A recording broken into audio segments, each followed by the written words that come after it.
നമുക്കേ ടോമിച്ചായനോടൊന്ന് പറഞ്ഞു നോക്കിയാലോ? അത് വേണ്ടെന്ന് ഞാൻ ആദ്യം പറഞ്ഞല്ലേ. എന്നാ ജയമോഹൻ സാറിനെ തന്നെ വിളിച്ചിട്ട് ഒരു റീ എൻട്രി. അറിയാലോ, ബാങ്കിൽ നിന്ന് ഇപ്പൊ തന്നെ കുറെ പ്രാവശ്യം വിളിച്ചു. ശമ്പളം കുറച്ച് കുറവാണെങ്കിലും സാരമില്ല, തൽക്കാലം മനുഷ്യൻ കുറച്ച് സ്വസ്ഥായിരിക്കട്ടെ. അന്ന, എനിക്കറിയാം. ഞാൻ എന്താ ചെയ്യാ പറയൂ. It's okay.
ഇതാണെന്ന് മനസ്സിലായോ? ഇത് മാധവ് അങ്കിൾ, ഇത് ജെറി അങ്കിൾ.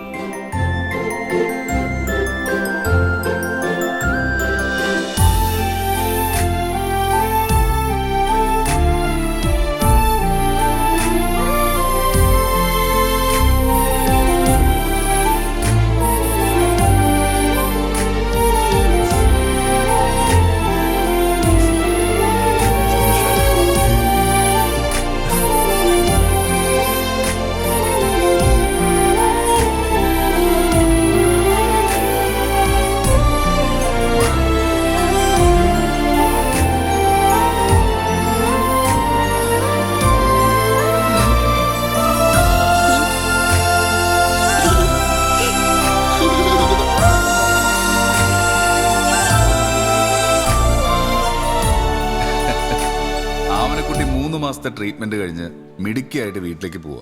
പോകുന്നതിന് മുമ്പ് ഒരേ ഒരു ഡിമാൻഡേ പറഞ്ഞുള്ളൂ, നിങ്ങൾ രണ്ടുപേരും കാണണം. അല്ലേ മോളെ?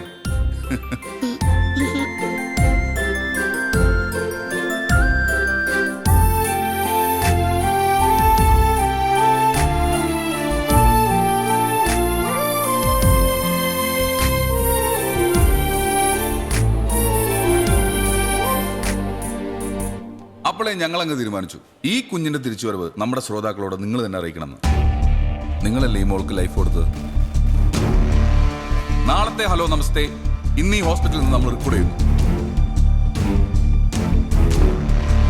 Welcome to hello FM. ഇത് ഹലോ നമസ്തേ ടൈം. ഇന്നത്തെ പ്രസന്റേഴ്സ് ജെയും ഒബോ അല്ല, രണ്ട് സെൻസേഷണൽ ആർജേഴ്സ് ആണ്. അത് ശരിയാണ്. ജയ്യും അബും അല്ലാതെ വേറെ ആരായിരിക്കും എന്നായിരിക്കും നിങ്ങൾ ആലോചിച്ചുകൊണ്ടിരിക്കുന്നല്ലേ? അബു പറഞ്ഞ സത്യമാണ്. ഞങ്ങൾ ആ സസ്പെൻസ് പൊളിക്കാൻ പോവുകയാണ്. യെസ്. ഹലോ എഫ്എമ്മിന്റെ സ്റ്റാർ ആർട്ടിസ്റ്റ് ആയിരുന്ന ആയിരുന്നു ആയിരുന്ന ആയിരുന്നു ജെറിയാൻ മാധവ്. യെസ്.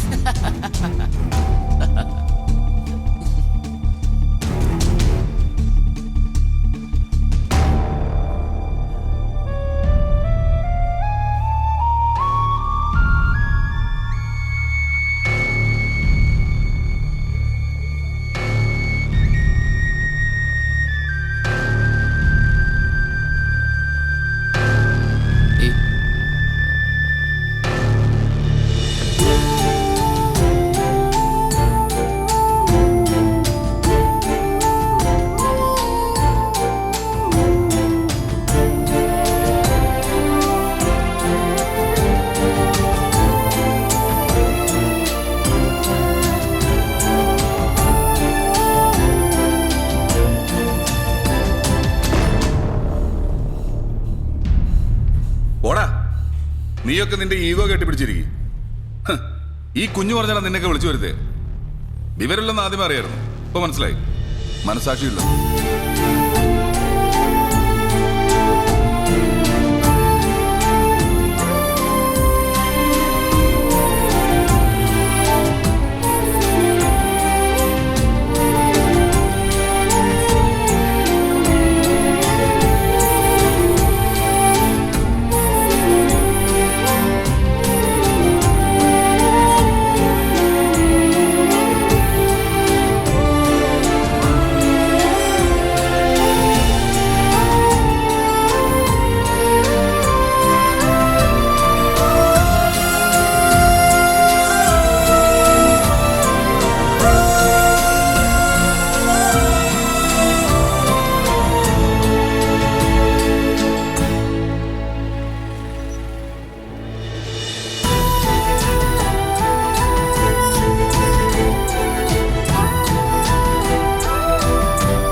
പറഞ്ഞോ മോനെ.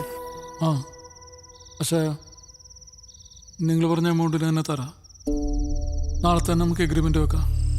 എന്റെ കൊച്ചനെ, എനിക്ക് ഒട്ടും താല്പര്യമില്ലാത്ത സെറ്റപ്പാ. പക്ഷെ കൊച്ചനൊരു കാര്യം പറയുമ്പം ഞാനൊരു 5 രൂപ അങ്ങ് കുറയ്ക്കും. എന്നാ പിന്നെ ഒരു കാര്യം ചെയ്യാം. ആലീസ് കാലത്ത് 8 മണിക്കുള്ള ഫ്ലൈറ്റിൽ ഇങ്ങനെ ലാൻഡ് ചെയ്യും. ആര്? ആലീസ്, എന്റെ ഭാര്യ. അവളെയും പിക്കപ്പ് ചെയ്ത് വരുമ്പം ഒരു 9:30-10 മണി. അന്നേരം തന്നെ അഡ്വാൻസ് തന്ന് കരാർ എഴുതാം. അപ്പൊ ശരി, എല്ലാം പറഞ്ഞ പോലെ തന്നെ. എനിക്കെന്തോ ഇവിടെ വിട്ടു പോവാൻ. ജീവിതത്തിലെ ഏറ്റവും ഇമ്പോർട്ടൻ്റ് മനസ്സമാധാനം. നമുക്കിവിടെ ദൂരെ എവിടെയെങ്കിലും പോവാം, സെറ്റിലാവാം.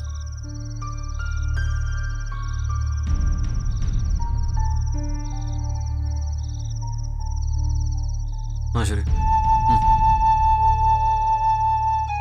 നാളെ രാവിലെ തന്നെ ആള് വരും പ്ലാവ് മുറിക്കാൻ.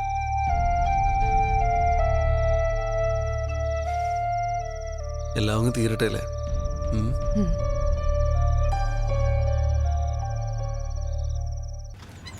തള്ളി തുറക്കേട്ടാ. ഇതെന്നാ തോന്നടേ.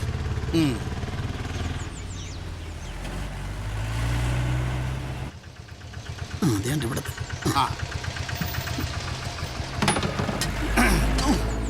ഈ കയറൊക്കെ ഇങ്ങനെയാണെന്നുള്ളത് ഒതുക്കി കെട്ടി വെച്ചുകൂടാ ഇവിടെ.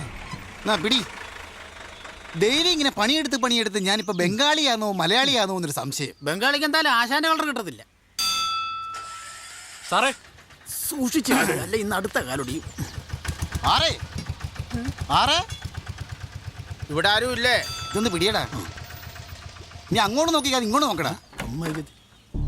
നീ മേലോട്ട് കയറ്. ഇനി കുന്തം പിടിച്ചാൽ ഇവിടെ നിൽക്കുക, പടയാളി നിൽക്കുന്ന പോലെ. ഇതിവിടെ വെച്ചിട്ട് ബാക്കി സാധനം പഠിച്ചാൽ ഒരു കാര്യവും ചെയ്യത്തില്ല. അകത്തന്നെ എടുത്തോളൂ. ചക്ക കൊല കുത്തിക്കിടക്കും, മുറിക്കാൻ തോന്നുന്നു. ഉള്ളവനങ്ങ് മല മറിച്ച് കായ്ച്ചു കൊടുക്കും. നമുക്കാണെങ്കിലോ സാറൊന്നും വിചാരിക്കില്ലേ. ഞാൻ ഇങ്ങോട്ട് വരാൻ ഇറങ്ങിയപ്പോഴാണ് ഒരു കോള് വന്നത്.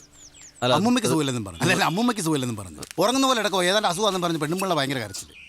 ഞാൻ പിന്നെ അവിടെ ചെന്ന് നോക്കിയിട്ട് ഞാൻ പറഞ്ഞു ഇത് അസുഖമൊന്നുമല്ല, മരിച്ചു പോയതാന്ന് പറഞ്ഞു. പിന്നെ അതിന്റെ മാവ് വെട്ടും. നിങ്ങൾ ഇമ്മ വാചോടിച്ചോടിക്കാതെ പെട്ടെന്ന് കയറി മുറിക്കാൻ നോക്ക്. സാറേ അത് ലാവ് മുറിക്കാൻ ഞങ്ങൾ ഇവിടെ സാറേ നിൽക്കുന്നത്. ഇങ്ങോട്ട് പറഞ്ഞാ പോരെ. ആ ഒരൊറ്റ കൊമ്പോല ആ വീഴത്തില്ല. ദാ, ഒരു പ്ലാവില പോലെ അപ്പുറത്ത് വീഴരുത്. ദൈവമേ, ഒരു ചെറിയ പ്രാർത്ഥന. ആചാരം വന്നേ, ഒരു വീടിനെയാണ് ഞാൻ നശിപ്പിക്കുന്നത്. ഈ അണ്ണാനെ കിളികള് ഓന്തിന്റെ ഒക്കെ ശാപം കിട്ടിക്കഴിഞ്ഞാല് ഭയങ്കര ശാപമാണ്. അപ്പൊ ഞാൻ മുറിച്ചോട്ടെ? വേണ്ട, മരം വെട്ടണ്ട. ഇതിപ്പോ ആരുടെ പ്ലാവ്? നിങ്ങളതങ്ങ് മുറിക്കും. മരം മുറിക്കണ്ട, ഞങ്ങൾ എവിടം വിട്ട് പോകും.